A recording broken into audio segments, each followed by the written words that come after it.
പ്രിയപ്പെട്ട എൻ്റെ എല്ലാ കൂട്ടുകാർക്കും ഒരിക്കൽ കൂടി സ്വാഗതം. ഇന്ന് ചെയ്യാൻ പോകുന്ന വീഡിയോ ഒരു ഗാർഡനിങ് വീഡിയോ ആണ്. ഇന്ന് ഹാങ്ങിങ് പ്ലാന്റ്സുകളൊക്കെ ഒന്ന് റീപോർട്ട് ചെയ്യണം എന്നുള്ള ഉദ്ദേശത്തോടെയാണ്. ഏത് തരം പ്ലാന്റ്സുകളായാലും നമ്മൾ നട്ട് കഴിഞ്ഞ് ഒരു 2 മാസത്തിനുള്ളിൽ നമ്മൾ അതൊന്ന് റീപോർട്ട് ചെയ്ത് കൊടുക്കൽ നിർബന്ധമാണ്.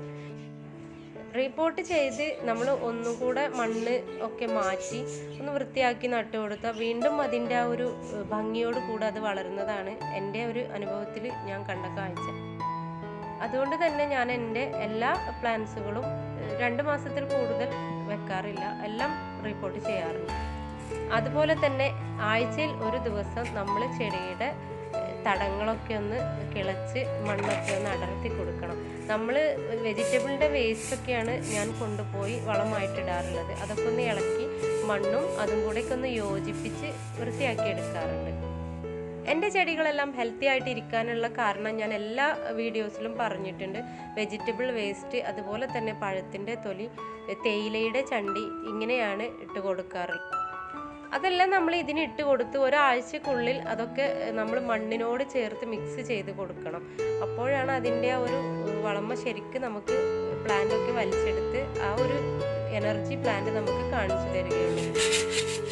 ഡെയിലി നമ്മൾ നനച്ചു കൊടുക്കുമ്പോൾ മണ്ണിൻ്റെ പോട്ടിന് ഇതുപോലെ എച്ചി പിടിച്ച് കളറൊക്കെ മാറും.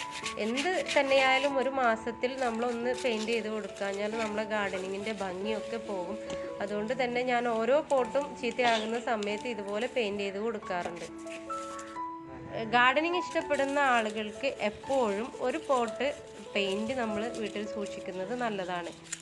അതിനായി ഒരു ബ്രഷും നമ്മൾ വാങ്ങി വെച്ച് കഴിഞ്ഞാൽ നമുക്ക് ഇതുപോലെ ഒഴിവ് സമയങ്ങളിൽ നമ്മളെ പോട്ട് എപ്പോഴും നല്ല ഭംഗിയാക്കി വെച്ച് കൊടുക്കാം. ചില സമയങ്ങളിൽ ഞാൻ പെയിൻറ്റ് കുറവുള്ള സമയങ്ങളിൽ ഞാൻ ഫുള്ളായിട്ട് പെയിൻ്റ് അടിക്കാതെ നമ്മൾ പുറത്തേക്ക് കാണുന്ന ഭാഗം വൃത്തിയാക്കി വെച്ചാലും നമ്മുടെ ഗാർഡൻ നല്ല നീറ്റായിട്ടും ഭംഗിയായിട്ടും നമുക്ക് കാണാൻ കഴിയും. പോട്ട് പെയിൻ്റ് അടിക്കാൻ അത്ര വലിയ ബുദ്ധിമുട്ടൊന്നുമില്ല. കയ്യിലാകും എന്നുള്ള ഒരു ബുദ്ധിമുട്ടുണ്ടെങ്കിൽ നമുക്ക് ഗ്ലൗസ് യൂസ് ചെയ്താൽ മതി. ഇനി ഞാൻ എൻ്റെ ഹാങ്ങിങ് പോട്ടുകളൊക്കെ ഇതിൽ പ്ലാന്റ് റെഡി ആയിട്ടിരിക്കുകയാണ്. ആ കാരണം കൊണ്ട് തന്നെ ഇത് കുറച്ച് ബുദ്ധിമുട്ടായിട്ടാണ് പെയിൻ്റ് അടിക്കാൻ പറ്റുള്ളൂ. എന്നാലും ഞാൻ അതിൻ്റെ രീതിയിൽ പെയിൻ്റ് അടിച്ചെടുക്കുന്നുണ്ട്. ഈ ഒരു പ്ലാന്റ് കുറച്ച് മുന്നേ ഒരു 2 ആഴ്ച മുന്നേ ഞാൻ റീപോർട്ട് ചെയ്ത കാരണം ഇപ്പം നല്ല ഹെൽത്തി ആയിട്ട് വരുന്നുണ്ട്. പിന്നെ ടെർട്ടിൽ വൈന് പെട്ടെന്ന് നമ്മുടെ ചട്ടിയൊക്കെ നിറഞ്ഞ് കവിഞ്ഞ് പുറത്തേക്ക് വരുന്ന ഒരു പ്ലാന്റ് ആണ്.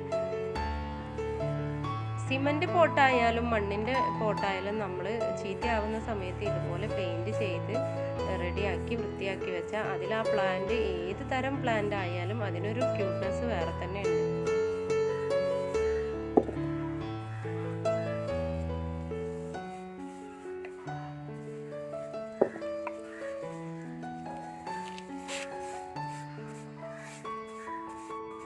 രണ്ട് തരത്തിൽ നമുക്ക് ചെടിയെ റീപോർട്ട് ചെയ്യാം. ഒന്ന്, നമ്മൾ പറിച്ചെടുക്കാതെ തന്നെ നമുക്ക് മണ്ണൊക്കെ ഒന്ന് ഇളക്കി പുതിയ കുറച്ച് മണ്ണൊക്കെ ചേർത്ത് അതുപോലെ തന്നെ നമുക്ക് നിലനിർത്താൻ പറ്റിയ രീതിയിൽ നമുക്ക് ചെയ്യാം. അല്ലാത്ത പക്ഷം ഇതുപോലെ ഫുള്ളായിട്ട് മണ്ണും ചെടിയൊക്കെ ചേഞ്ച് ചെയ്ത് നമുക്ക് മാറ്റിയെടുക്കാം. ഈ ചെടി ഞാൻ അതുപോലെ പറിച്ചെടുക്കാതെ റീപോർട്ട് ചെയ്തതാണ്. മൊത്തത്തിൽ ഇങ്ങ് എടുത്തതിന് ശേഷം ചട്ടിയിൽ കുറച്ചുകൂടെ മണ്ണൊക്കെ ചേർത്ത് അതിനെ അതുപോലെ ഇറക്കി വെച്ച് വീണ്ടും മണ്ണ് ഇട്ട് കൊടുത്തതിന് ശേഷം നല്ല ഹെൽത്തി ആയിട്ട് അത് വളർന്ന് ഇതുപോലെ ക്യൂട്ടായ ഇലകളൊക്കെ വന്ന് നല്ല ഭംഗിയോടെ വന്നിട്ടുണ്ട്. ഇനി നമുക്ക് കുറച്ച് കലേഡിയം പ്ലാന്റിനെ പരിചയപ്പെടാം. കലേഡിയം പ്ലാന്റ് നമ്മുടെ ചേമ്പ് വർഗത്തിലൊക്കെ പെട്ട ഒരു ചെടിയാണ്. ഇതിൻ്റെ അടിയിൽ ചേമ്പിൻ്റെ വിത്തുകൾ പോലുള്ള കിഴങ്ങുകളാണ് ഉള്ളത്. ഇതിൻ്റെ ഒരു വെറൈറ്റിയാണിത്.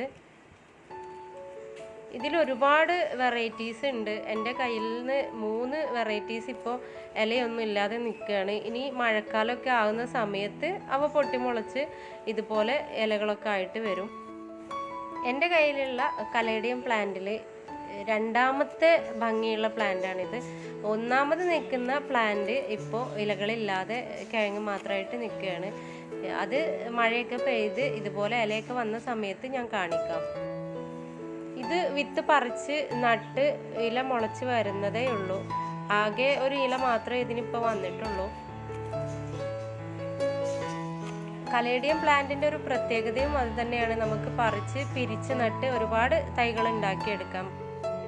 വെള്ളം കൂടുതലാവാൻ പാടില്ലാത്ത ഒരു ചെടിയാണ് ഈ കലേഡിയം പ്ലാന്റ്. മഴയാകുന്ന സമയത്ത് വിത്ത് മുളച്ച് ഇലകളൊക്കെ നന്നായി വരുന്നുണ്ടെങ്കിൽ പോലും കൂടുതൽ മഴ പെയ്ത് നശിച്ചു പോകാൻ ഇടയുള്ള ഒരു ചെടി കൂടിയാണ്. അതുപോലെ തന്നെ ഒരു വെറൈറ്റിയാണ് ഈ ഒരു പ്ലാന്റും. ഇതും അതേ രീതിയിലുള്ള വ്യത്യസ്തമായ ഒരു കളറിലുള്ള ചെടി തന്നെയാണ്. ഈ ഒരു പ്ലാന്റും ഇലകളൊക്കെ നശിച്ചു പോയിട്ടുണ്ടായിരുന്നു. ഇപ്പോൾ വീണ്ടും അത് പൊട്ടിമുളച്ച് പുതുതായി ഉണ്ടായി വരുന്നതാണ്. സീസണിങ് പ്ലാന്റിൻ്റെ ഒരു രീതി തന്നെയാണ് കലേഡിയം പ്ലാന്റിനും. എല്ലാ സമയത്തും എപ്പോഴും ഇല ആയിട്ട് നിൽക്കുന്ന ഒരു ചെടിയല്ല. അതുകൊണ്ട് തന്നെ ഈ ഒരു വർഗത്തെ ഇതിൻ്റെതായ ഒരു രീതിയിൽ നമ്മൾ ഇലകളൊക്കെ വരുന്ന സമയത്ത് മാത്രം നമ്മളെ ഗാർഡനിൽ വെച്ച് കൊടുക്കാൻ പറ്റുന്ന ഒരു ചെടി കൂടിയാണ്. ഇതും ഏകദേശം ആ ഒരു ഐറ്റത്തിൽപ്പെട്ട ചെടിയാണ്. ഇതും നശിച്ചു പോയിട്ടുണ്ടായിരുന്നു. ഇപ്പോൾ ഇത് പുതിയ ഇലകളൊക്കെ പൊട്ടി വരുന്നതേ ഉള്ളൂ. ഈ ഒരു പ്ലാന്റിൻ്റെ പേര് എനിക്ക് അറിഞ്ഞൂടാ. ചേമ്പ് വർഗത്തിൽ പെട്ട പോലെയാണ് കാണാൻ സാധിക്കുന്നത്. ഇൻഡോർ പ്ലാന്റ് എന്ന് പറഞ്ഞാണ് ഞാനിത് വാങ്ങിച്ചിട്ടുള്ളത്. പക്ഷേ ഷെയ്ഡിലാണ് ഇരിക്കുന്നത്. നല്ല വണ്ണം തൈകൾ പൊട്ടി മുളച്ച് പോട്ട് നിറഞ്ഞിട്ടുണ്ട്. കളർഫുള്ളായ ഒരു ഗാർഡനാണ് നിങ്ങൾക്ക് ഇഷ്ടമെങ്കിൽ നിങ്ങൾക്ക് വളർത്താൻ പറ്റിയ ഏറ്റവും നല്ല ഒരു ചെടിയാണ് ഈ കലേഡിയം പ്ലാന്റ്. കൂടുതൽ വെയിൽ തട്ടാത്ത ഗാർഡൻ്റെ ഭാഗത്ത് നമുക്ക് കലേഡിയം പ്ലാന്റ് വെച്ച് നല്ല ഭംഗിയാക്കി എടുക്കാൻ പറ്റും. കലേഡിയം പ്ലാന്റിനെ കുറിച്ച് പറഞ്ഞ ഈ ഒരു വീഡിയോ നിങ്ങൾക്ക് ഇഷ്ടമായെങ്കിൽ നിങ്ങൾ ലൈക്ക് ചെയ്യുക, കമൻറ്റ് ചെയ്യുക, ഷെയർ ചെയ്യുക. സബ്സ്ക്രൈബ് ചെയ്യാതെ കാണുന്നവരുണ്ടെങ്കിൽ സബ്സ്ക്രൈബ് ചെയ്യുക. വീണ്ടും ഒരു പുതിയ വീഡിയോയുമായി ഞാൻ വരുന്നത് വരെ നിങ്ങളുടെ എല്ലാവരുടെയും സഹകരണവും സപ്പോർട്ടും ഉണ്ടാവുമെന്ന് പ്രതീക്ഷിച്ചുകൊണ്ട് നന്ദി, നമസ്കാരം.